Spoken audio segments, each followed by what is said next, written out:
Hello, everyone, and welcome along to episode number 3 of Insights with IVRA. My name's Alex Goldschmidt, your podcast host, and I'm pleased to welcome alongside me someone who's well known within IVRA racing circles from Full Send Racing. A very warm welcome to Mikel Garcia.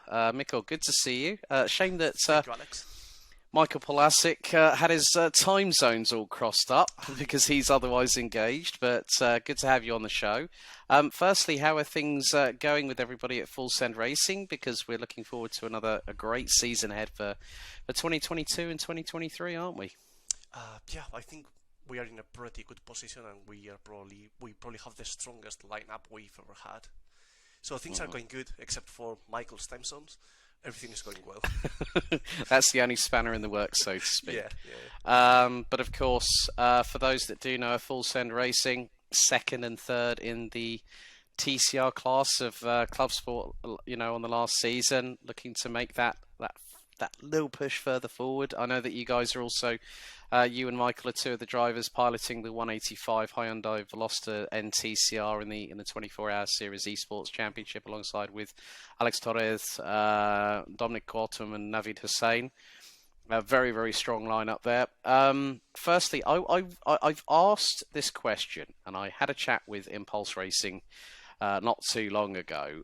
Firstly, what are the thoughts from the team on the new regulations reference penalties and how you can sort of wash that aside through the safety car phase? Is that something that Full Send have been on board with?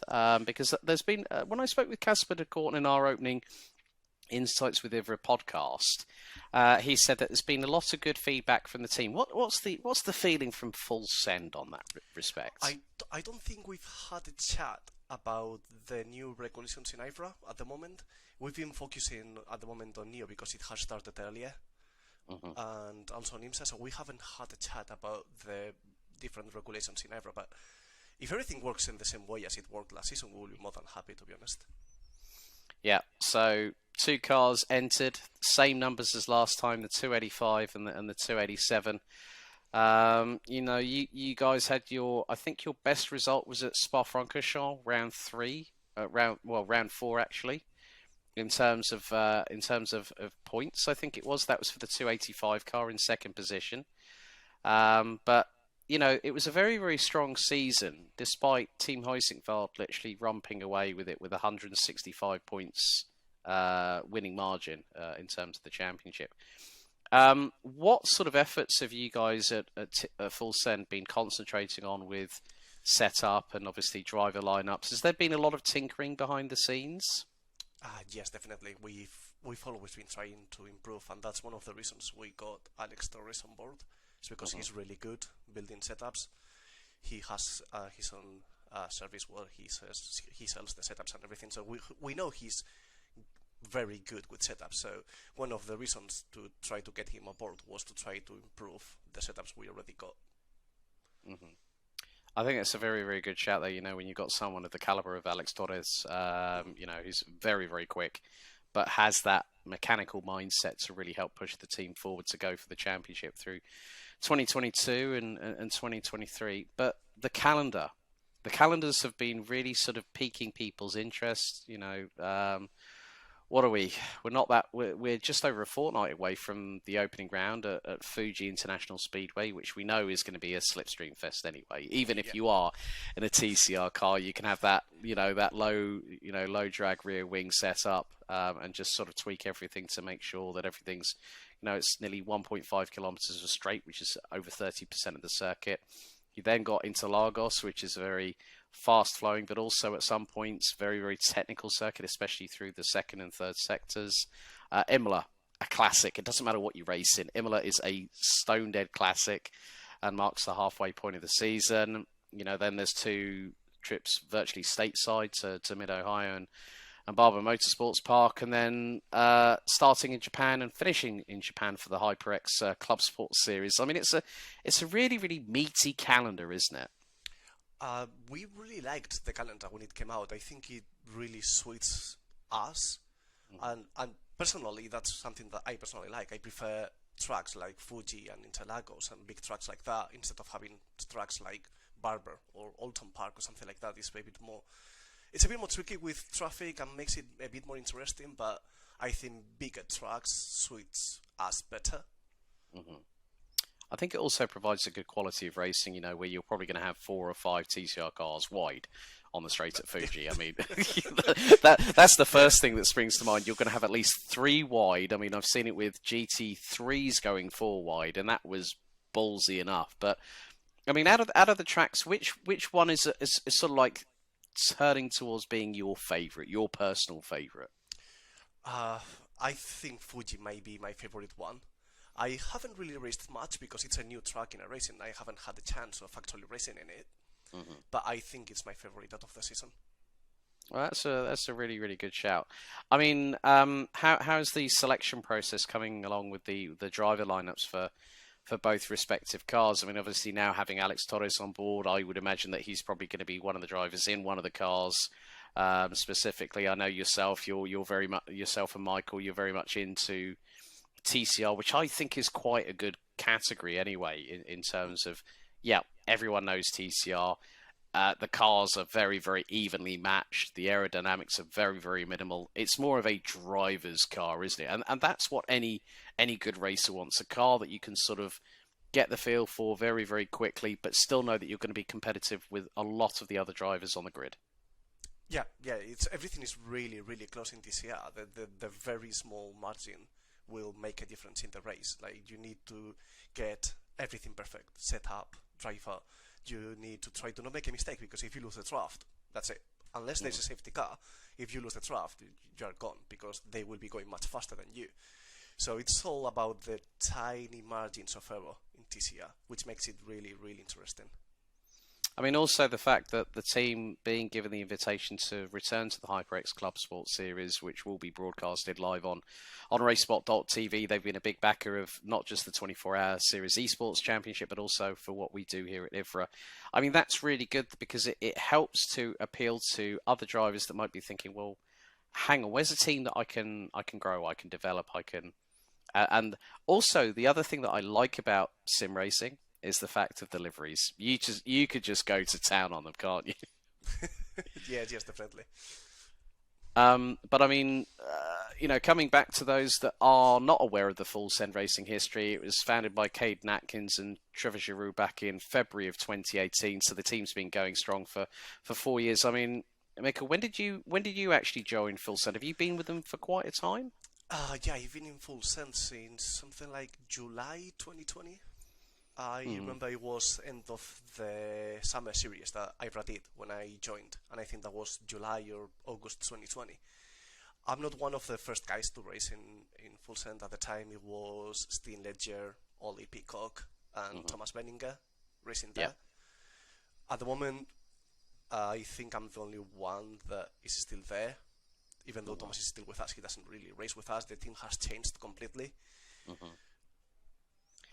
There's been quite a bit of management shift, I think, in 2021, according to the official Full Send Racing website, which you can actually find at, and I am going to plug this link, and I don't care, which is fullsendracing.co.uk. There is also trading available through, I think it's through Ollie, because Ollie's one of the management of Full Send Racing these days, or a team manager, so to speak. He was. He's not anymore. Okay. But trading is available, so people can contact Full Send Racing. But also, I mean, looking at the list of achievements between 2020 and 2021, and I'm going to concentrate particularly on TCR. The Nürburgring 24 TCR in 2020, you guys placed third. Then we go to IES for TCR P1, and that was also along with.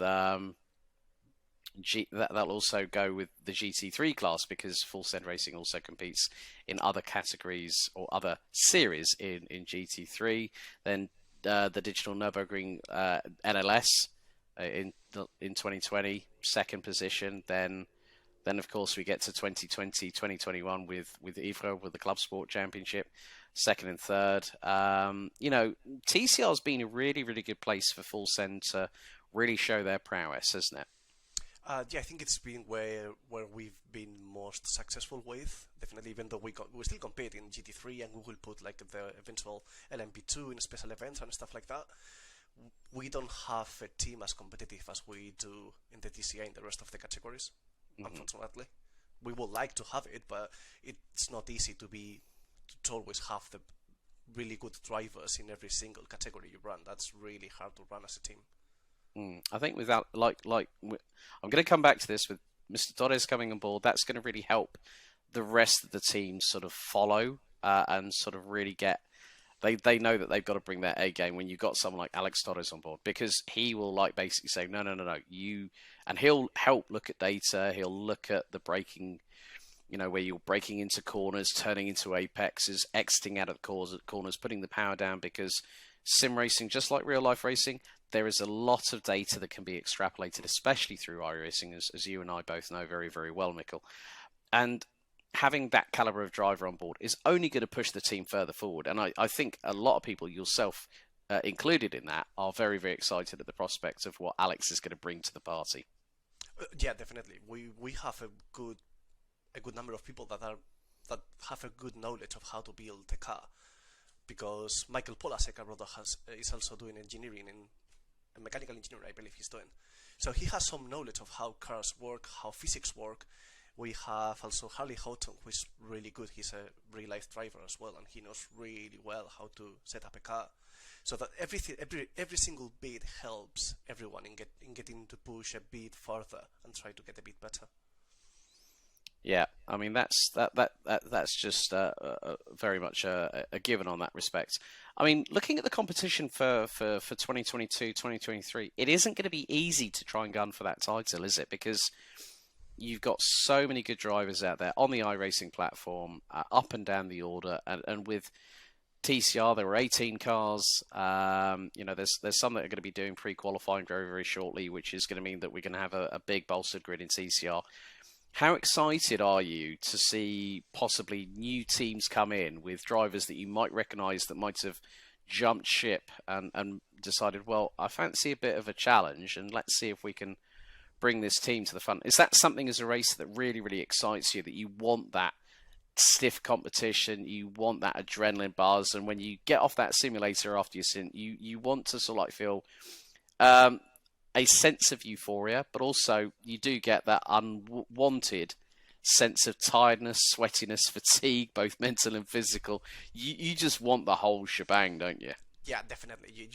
That's the thing. Like, you want, if you can have 10 really good teams, it's better than having 7 good teams, and that's better than having 4 good teams. I want every single team from the first to the last to be able to challenge everyone for the win. You know that if you make a mistake, that may mean 4 positions that you lost, because everything is so close together. And it definitely won't be an easy season. If it's never been an easy season in IVRA, there has always been really good teams in TCR, whether it's been Hoisenveld or Impulse or Fiercely Forward. Yeah. Sorry. We've always had really good competition in TCR, and this year is not going to be any different. I think that was very much the case in point when the amount of sign-ups came through for all the respective championships. And I know for a fact that Club Sport has got a lot of drivers and teams wanting to pre-qualify, which I think is going to be an absolute dogfight, no pun intended there, because, as you said, you want to have, if you can have 10, 20, 25 teams all within hundredths or tenths of each other on lap time, which will then give us closer racing, more bang for our buck for those watching at home on the YouTube stream whenever they go live. That's what IVRA has done, and I think with the likes of Casper de Court and Pascal Radschun and the whole team behind the scenes, that I think the amount of people that have signed up was just, I don't think anyone expected it, did they? I don't know if they were expecting it. I think we personally were not expecting it, because we saw a decline on the TCR and the popularity of the TCR class in a racing. So I was expecting this season to be a bit, just not as competitive as the last season, but doesn't look like that's going to be the case, which is really good for us. It's exciting. Yeah, I can't wait to see, some of the action where we're going to see people going, sending, whether it be an Elantra, a Veloster. It doesn't matter what TCR car is available on the iRacing platform. If it is there, it is going to be used, and it's going to be sent like no tomorrow. And even in races that are going to be 700 kilometers in length. That's a hell of a lot of racing with circuits, some of which, like Fuji, is quite a considerable distance. You then get tighter, more compact circuits where it's more about that strategy, like, say, Barber Motorsports Park. Suzuka's going to be tight. I mean, even though it's 5.8 kilometers, it's one of 2 figure-of-8 tracks listed in the globe. And it's one of the most prominently, one of the more prominent spectacles, especially when the nighttime comes on and you see the Ferris wheel light up in the fairground. These tracks are here to test everybody. And I think with TCR, with it being so good in terms of its depth of drivers that are already in the series, like yourself, and then other drivers coming into it, I think that's from that perspective, you can really see that hopefully TCR for the 2022-2023 season, depending on who gets through in pre-qualifying, we could see a really, really good fight for this particular season, couldn't we? Oh, yeah, definitely. I don't know how strong other teams will be, because I don't know how strong Impulse will be or Hoisenfeld will be. The calendar this season is really tight. I guess it's going to be the same for every single team that is fighting for it, because we have the new INSA series coming up. Everyone will have to put a lot of effort, and obviously you cannot put the same amount of hours to everything, so every team will struggle to try to get the best out of every single race. So it's going to make it really interesting to see also which team focuses in which race, in which championship, and how everyone performs in all of them as an overall. Yeah, definitely. I mean, I'm actually looking on the IVRA League website as we speak, and there's quite a lot in the sport class, but obviously I'm trying to scroll down to TCR as we speak right now, and let's just see. It's a long list, yes. Yeah. Funnily enough, one of the teams that's going to be pre-qualifying is Mira Esports, run by TCR legend and also a man that very, very well adept of sim racing himself, Norby Mikulits. You've then got Sim Republic, Brabham Esports, run by David Brabham. Olympus are coming in. A big one club from Spain have got 2 cars that are going to be coming in. Ingersoll Rand, SRP, RD Simsport, JTR. There's a whole host. RSR by Butt Kicker as at Maniti Racing. Fiercely Forward, their 299 car, I think, is actually in the pre-qualifying stages. So that could be, that's one of the pre-qualifying entry lists. So we're going to see some newer teams jump on board, like with Mira and with Brabham. And I know some of the people behind the scenes at Brabham Esports, and I know that they won't be hanging about, but it's always dependent on what cars they're going to use. And I'm seeing a whole host of them. It's just, of course, Mira One Esports, Norby Mikulits is a Hyundai factory driver, so there's no other choice. But the biggest question is it the Elantra or is it the Veloster? Honda's in that. Audi's in that. Pretty much 85% of the pre-qualifiers, Mikel, are going to be Hyundais, whether it's Elantra or Velosters. So we could have an even more equal fight with those that actually get through pre-qualifying and join the grid on the 15th of October. From what we have seen from other championships, the BOP can really make the cars be really, really close to each other. So I don't think it's going to matter a lot whether people choose the Veloster or Honda or any other choice that they make. And as you said, there's a really good amount of teams coming up. Mira is a team that we know. We've been fighting the drivers for quite some time now, same as RD Simsport. It's sort of new teams coming up to IVRA, but the TCR community is small. We all know each other. We all know what everyone is capable of. And we know that they have some really good drivers that will definitely put a challenge to every single one of us. Not only to Full Send, but also to Impulse and Hoisenfeld as well. Yeah, I think it's going to be interesting to see who makes it through pre-qualifying. I mean, Mikel, can you actually... I haven't seen any names on the lists, on the entry list for Full Send for this season. Can you give us a little bit of limelight, or are you going to keep that under wraps for us?